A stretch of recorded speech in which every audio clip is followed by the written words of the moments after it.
I know we're in the Magellan Green Room, I need some headphones. but I'm from Munro Partners, so we're a growth manager. We look at the world glass half full, okay? So there are other experts in global investing outside of Magellan, just so we get that clear off the cuff. Okay, so imagine you are going back to the early 2000s. Imagine you are looking for the next big opportunity in investments, the big opportunity in equity markets to invest in over the next 30 years. If you think back to the early 2000s, back then, of course, that change or that big structural trend to invest in was the proliferation of the internet. It created some great digital disruption businesses that created some fantastic shareholder returns over a long period of time. If you think back, Amazon, a great digital disruptor in e-commerce, changed the way we shop. Google changed the way consumers interact with brands. Facebook changed the way humans interact with each other on a daily basis. So what we're doing today and what we're focused on is working out what the next opportunity is. So fast forward to today.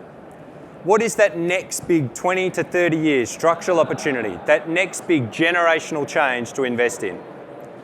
We think that is climate change. We think climate change and investing in the enablers of decarbonisation, the companies that provide critical solutions to help us achieve these net zero targets over a long period of time, is the next big structural trend for equity market investing. So as a growth investor, we're always focused on S-curves. This is what we look for every day when we want to look for investment opportunities. So what do I mean by an S-curve? Well, an S-curve is like a penetration curve. Penetration starts off low, then accelerates over time before you reach almost full penetration of an industry. The best example of an S-curve over time is the global mobile phone market. Okay, the global mobile phone market didn't really grow for a long period of time. It grew at roughly low single digits per annum. Not a great place for a growth investor to try and find an opportunity. What did grow, however, was the smartphone penetration within that market. Smartphones started out at a low penetration, accelerated over time, before almost full penetration of the mobile phone market was reached. Okay, so that's all well and good, but why am I telling you that? Well, for two reasons. First, that S-curve, that mobile phone market S-curve played out independently of what was going on in the world at any one time. Okay, it didn't matter what the RBA was doing, it didn't matter what the Fed was doing, it didn't matter what inflation was. It played out because of a structural change in the mobile phone market industry. The second reason I'm telling you that is because we are at the start of another S-curve opportunity today. We are right at the start of the climate change S-curve opportunity, one that we think is going to play out over a long period of time in equity markets. And we want to invest to capture that S-curve. So why do we think climate change is the next big opportunity in investment? Why do we think climate change is the biggest opportunity that we've seen since the internet? Well, let me present the case for climate. On its current trajectory, the world is going to rise in temperature by 2.9 degrees Celsius out to 2050. That is going to cost the planet an estimated $23 trillion every single year. There's going to be costs in all sorts of industries. There's going to be more natural disasters, more fires, more floods, more medical costs, more cleanup costs, more insurance claims. There's going to be far bigger costs in terms of heating and cooling your homes, your workplaces. The world is going to be in a far worse place than it is today. The alternative is that we strive towards net zero over the next 30 years. We try and reduce emissions so temperatures only rise 1.5 degrees. Now, it's going to cost the world a lot. We think it's going to cost roughly $50 trillion over that time. But the world will be a far better place. We'll be able to live healthier and safer lifestyles. So that's all well and good. But why do we think investing in climate change, investing in decarbonisation, why do we think it's the time to do so right now? Well, we think at the moment there's three massive tailwinds converging. Firstly, there's country targets. Countries all around the world are committing to net zero targets. Next month in Egypt, we're going to have the COP27 conference, where countries are going to renew their net zero ambitions. New countries are going to adopt net zero targets and are going to freshen up existing targets. The US, the largest economy in the world, just passed their Inflation Reduction Act, where they want to reduce emissions by 40% over the next 10 years out to 2030. That provides a massive 10-year regulatory tailwind for the companies that can provide solutions to help the US achieve this goal. Secondly, you've got corporate targets. There are thousands of corporates around the world that are now releasing sustainability reports. Miners like BHP and Rio are now releasing sustainability reports, disclosing their carbon footprint and how they're going to reduce that carbon footprint over time. The last tailwind is on the investor side. So some of the biggest superannuation funds in the world are now driving investment dollars towards companies with decarbonisation targets, with net zero targets, with reduction targets in their carbon footprint. Some of these big superannuation funds are now scrutinising companies heavily based on these targets. They're encouraging and using their shareholder position to encourage the companies they invest in to adopt targets like net zero targets, to adopt emission reduction targets, to reduce their carbon footprint over time. So we've got an existential crisis on our hands. We've got global warming, which is going to leave disastrous consequences for the world.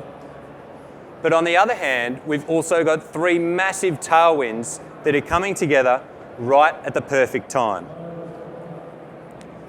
So our job as a growth investor, our job as an equity investor is to work out how to invest to capture that opportunity. The question becomes, how do we invest in these companies that are going to help us get there, going to help us enable decarbonisation over a long period of time? And so what we've done is we've chosen to focus on that $50 trillion number. So firstly, where did that come from? Well, we looked at some work done by the European Union a few years ago now, where they posed the question, how much do they think it's going to cost to decarbonise the European continent? At the time, they came up with a figure of roughly 8 trillion euros. They quickly realised that that was nowhere near enough, and they revised that target up to 10 trillion euros. And we took that 10 trillion and we said, well, okay, how much is it going to cost to effectively decarbonise the entire planet? And at the time, we came up with a figure of roughly 30 trillion US dollars, about 3 times that amount. We quickly realised that that is nowhere near enough. And so we revised our figure up to 50 trillion US dollars. I've seen estimates out there for up to 150 trillion US dollars of investment required to help the planet work towards net zero emissions by 2050. And so coming back to that question, our job as your growth investor or as a growth investor is to work out where that money's going to go. So clearly it's going to go to things like renewables. Renewable energy, we think, will get about 18% of that $50 trillion. But it's not just the developers, but it's also the companies that make the wind turbines and the blades that go into a wind farm, for example. The microinverters that go into a solar system. It's clearly going to go into things like electric vehicles. But not just the vehicles themselves, it's going to go into all the critical infrastructure to support the electric vehicle network. So it's going to go into the chargers. It's going to go into the battery companies. Who's going to deliver on all these batteries? Who's going to mine for the product that goes into the batteries? If we're going to have renewable energy coming into electricity grids all around the world, we've got a massive upgrade opportunity on our hands for electricity grids everywhere. We think they're going to capture about 12% of that $50 trillion. The biggest category on the far right is energy efficiency. We think energy efficiency is going to get about a quarter of that spend. And so what we mean by energy efficiency is things like paneling, insulation, and building materials. If you look at residential homes and commercial buildings all around the world, the biggest energy use in these buildings is heating, ventilation, and air conditioning. If we can improve the insulation, if we can improve the building materials, we can significantly reduce the amount of energy required through heating, ventilation, and air conditioning, and go a long way to helping this decarbonisation effort. So that's where we're focused. That's where we're looking. We've got a massive structural opportunity on our hands. We know the money is coming here because we've got these three tailwinds converging all at the one time. And now we're going to work out where that money is going to go. And so what we did was we broke down that pie chart. We broke down that $50 trillion into 4 sub-themes. We've got our clean energy sub-theme. That's where the renewables sit and the companies that go into supporting that renewable network. But it's also things like nuclear energy. Nuclear is actually a very low form of greenhouse gas emitting energy. We're looking at clean transports, as I mentioned, the EV ecosystem. EVs, chargers, the infrastructure required to support that ecosystem. We're looking at the circular economy. So that's our sub-theme focused on packaging, focused on waste and water. How can we more sustainably use water? One of the most scarce resources in the planet. Clearly, through COVID, we all saw the proliferation of e-commerce, so packaging became an everyday thing for us. We need to work towards more sustainable and more packaging solutions that have a better longevity. The last one down the bottom left is that energy efficiency bucket. That's where we're focused on that energy efficiency in buildings. Residential homes and commercial buildings all around the world. And so that's where the building materials, insulation, paneling companies sit. So what I'm going to do next is I'm going to walk through a couple of these sub-themes. And to be clear, any stock I mention is not a recommendation, but rather an example to show you of how we've invested and how we're capturing this opportunity. So firstly, let's start with clean energy. Let's start with those renewables. So coming back to that country target, the US has now committed to reducing emissions by 40% over the next 10 years, out to 2030. It's a massive target. They've got a lot of work to do to get there. And so if we focus on that US opportunity, if we look at the power generation mix, i.e. where the US is getting their power from in 2021, renewables made up roughly 18% of their energy generation mix in 2021. We think renewables in 2030 is going to go to 50% of the US power generation mix. So clearly that's things like onshore wind farms built on land, typically near the coastline. That's things like offshore wind farms built at sea, far more operationally complex. And things like solar. In the US, residential solar is roughly 4% penetrated today of the households it could be. Now, I can see a world where that 4% is going to go higher over time. So we think there's 20 times the industry or capacity growth coming in the renewable energy sector, particularly in the US. So that provides a massive structural tailwind as for a growth investor to try and find an opportunity, to try and find a company that can grow its revenues, grow its earnings, grow its cash flows, from helping enable that transition to occur. And so an example of a company that we've invested in is a company called NextEra. It's one of the biggest utilities in the US. It has one of the biggest renewable pipelines. So NextEra is able to grow its earnings in a consistent manner over a long period of time because we've got this crisis on our hands, we've got these 3 big tailwinds converging, and we've got these massive commitments at an industry level. Now, it's not just renewables that sit in our clean energy sub-theme. It's also things like nuclear.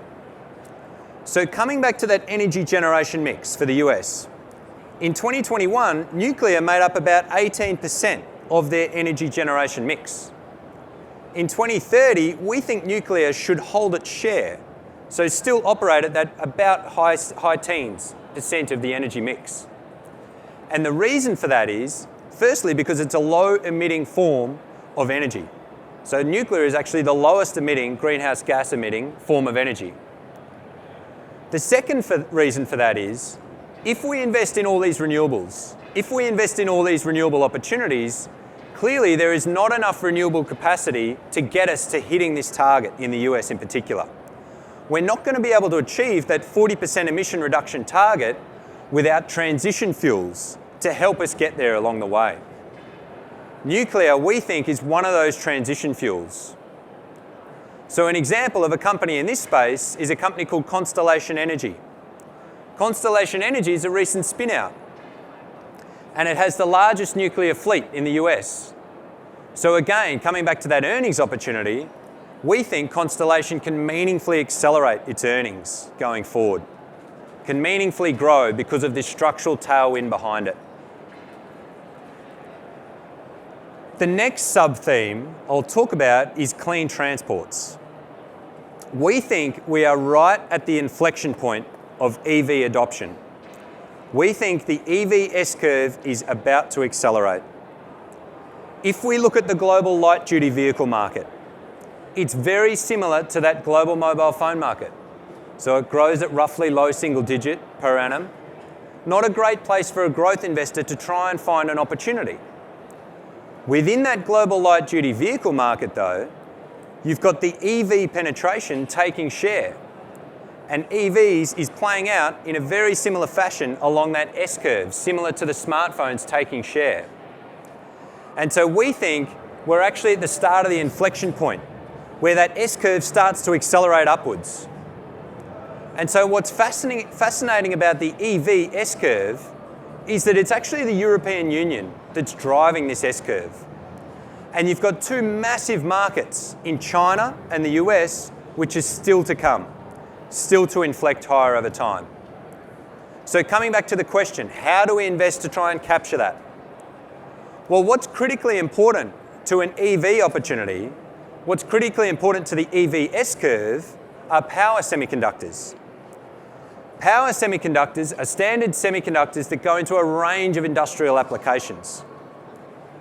In the average regular autonomous car, in the average regular internal combustion engine car, the regular car that you and I drive, there's about $375 of power semiconductor content per vehicle.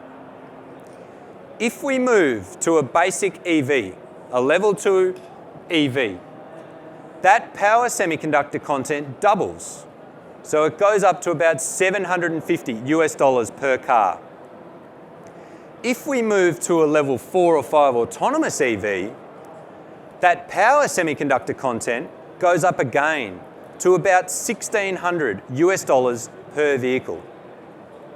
So given we know that the EV S-curve is starting to inflect, and given we know that there's a higher content of power semiconductor in each electric vehicle as we progress through the value chain, that looks like a great opportunity for us to go away and try and find a power semiconductor investment. And so an example of a company in this space is a company called onsemi in the US, which is a mid-cap company, makes power semiconductors. onsemi, we think, is well positioned to grow its earnings because we know the EV S-curve is starting to inflect, and we know that the dollar content of power semis in electric vehicles goes up significantly as we move forward with the technology. So onsemi, we think, is potentially a hidden hero of decarbonisation. The last sub-theme that I'll talk about is the circular economy. So remember, that's our focus on packaging, waste and water. Clearly, if we think about the plastic used and consumed in the world today, there is a massive opportunity here to recycle. Only actually a small percentage of the plastic used and consumed in the world gets recycled. Most of it actually ends up in landfill. We think the waste management industry in the US is an over $700 billion industry in 2030. That's an almost doubling from 2020. So a company like Waste Management, which provides the solutions that are critically important to help us deliver on this waste efficiency and improving this recycling opportunity or recycling effort, is set to meaningfully grow its earnings because of this structural change for a long period of time to come. Another example in this space is a company called Advanced Drain Systems, which makes resin drain pipes that go into residential homes and commercial buildings. They effectively replace traditional concrete drains. They're much better from an environmentally friendly point of view. They require less maintenance, they last longer, they're lighter and cheaper. Advanced Drain Systems is actually the second largest plastic recycler in North America. Again, another hidden opportunity or a hidden hero of this decarbonisation effort. So to conclude, we think decarbonisation is one of the biggest structural opportunities in equity market investing that's going to happen over the next 20 to 30 years. We think we are right at the tipping point in terms of needing companies with solutions like these to be able to get us to this decarbonisation goal, to be able to get us to this net zero goal over time. We think we're right at the start of the S-curve, and it's an exciting time to invest. Thanks very much. Equity Minds. I will say this about investing. Everything you do learn is cumulative. What I learned at 20 is useful.